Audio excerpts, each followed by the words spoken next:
Hello and welcome to Wolfman Gaming. This is my Metro Last Light Redux Good Ending walkthrough, and this is mission 27, also known as Red Square. And we have taken out Lesnitsky, or at least knocked him out. And the turn has come to take out Pavel. Also, he calling himself Athos, one of the three musketeers. Well, Athos, D'Artagnan is coming for your ass. But before we take him on, we are gonna have to traverse a bit of this level, because the fight against Pavel and his minions is actually quite a lengthy fight, or it can be quite lengthy. But one of the things we need to do, we are gonna unlock a karma point here at the beginning, because the little dark one tells you to look at these watchmen, something along those lines. So stand still, or move as I did, and watch in the direction of that old cathedral, and that will unlock a karma point. And when we're heading down this little pathway, a storm rises. And what you have to do to get past this area is to hunker down when the little one tells you, because you will see those storm winds coming in. And if you move out into them, that is an instant kill state, I think. As far as I can remember, you will die instantly if you move out there. But just stand still whenever the little dark one tells you, and hide behind these old burnt out cars and stuff like that. And in this mission, we're also gonna avoid combat against the Watchmen. One of those instances will net you a karma point, because I think the Dark One tells you something along the lines that they just want to be left alone or something. They are not in an aggressive state. So we just ignore them and go on our way, and that will unlock a karma point, because it shows the Dark One that you are okay with avoiding combat when you can. I think it's down here, actually. Quite thing that I was talking about it right now. Yes, there we get the karma point, because a few watchmen are over there to the right, but we are just gonna ignore them. That's their home. They want to be left alone, so we're gonna go to the left instead. And I think we're gonna crawl into this tunnel. And in this mission, you see these arms. This is where the game gets really weird. Because these are the souls of the dead. Tormented people, or the souls of tormented people that just want someone to stay with them. They want your life, or your warmth, or whatever. And I'm not quite sure why they included this into the game. I think it's just to show what an empathetic, is that the correct term? That he has lots of empathy. The little dark one he is an empathetic being, so he feels their suffering. And since he is linked to Artyom by now, through their journey together, he also shows this to Artyom. All the souls of the people that died in the Great War, and how they are suffering still. Very dramatic. And that was a bit on the theory side from my part. But here we're gonna switch out our trusty pistol. It has been with us since, what was it, mission 2? Mission 3 maybe? But we're gonna switch it out for this sniper rifle, which is gonna come in really handy in the fight against Pavel. And in that fight, or at the end of that fight, you do have the choice to kill him if you want to. If you do, you unlock a trophy called Revenge. But since we are going for the redemption ending, I recommend that you don't kill him. Instead, we are gonna save his sorry ass, even though he double-crossed us and used us. But it's also one of those points, I've talked about that before, that there are certain karma points that I think are worth more than others in this game. And this is one of those pivotal moments that can sway you towards the bad or the good ending.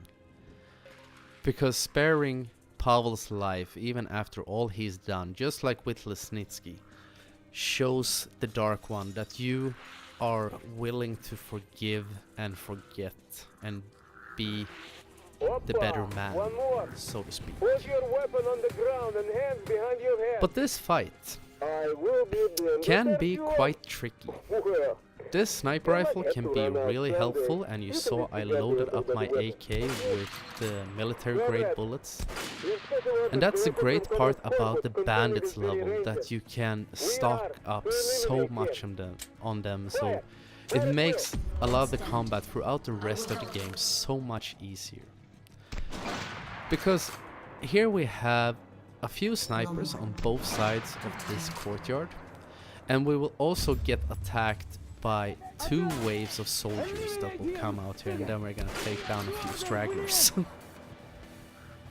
And be sure to load up your AK with the military bullets and use the sniper rifle as best you can. I recommend also trying to take out those spotlights, because sometimes they will shine them straight into your face, which will more or less blind you, and makes this even harder. And this is the second instant in this game where the claymores can actually be a great help. Because I like to stay here on the left side of this wall, and if you want to, you can put claymores down on the right side, because enemies will try to flank you there. And as you can see, these walls, or barricades, or whatever you want to call it, are quite homemade. So they are breakable. They do not pose a great cover. So claymores can be helpful to help you. Great sentence. They can be helpful when the enemies try to flank you. That will cover the side that you're not seeing. And this is also one of those parts when I was going for the Shadow Ranger on the original version of the game. You can't kill any people here. So what you had to do was to let them more or less come around the side of this wall and knock them out when they were really close to you. Which was hard, because they, as you can see, they are firing. And also, since this is a surface level, we have our gas mask on. And my visor is getting really damaged. It almost looks like, it's called stained glass. And the gas mask is like a secondary life bar, because if the visor gets damaged enough, it will break and Artyom will die because he will choke. And I'm not quite sure how that works, because I am by no means a gas mask expert, but the little I've used gas masks in my life, I have actually tried one on, or I used them at my first job for a little bit, and your mouth and nose are, what should we call it, encapsulated in a rubber mouthpiece. So breaking the visor should only pose a problem if you're in maybe like a smoky area, or there are poisonous fumes which can irritate your eyes. How the visor breaking makes Artyom choke is anybody's guess, but it's one of those because video game moments. But there are 2 extra gas masks here, I think. From what I can remember, there are 2 corpses here that have gas masks. So if your gas mask gets damaged or even breaks, if it breaks, you do have a few seconds to run up to a corpse and pick up a new one. And that sniper up there on the right is being a real trolly asshole. You saw me throwing up a fire grenade. Should have probably thrown up a normal grenade, and the blast from it would probably have killed him, so I don't know why I chose the fire grenade. I think I wanted him to burn a little extra. But you can move over to this side. I was getting a little bit nervous. As you can see, my visor is not feeling good right now. I think I'm like 1 bullet away from it breaking.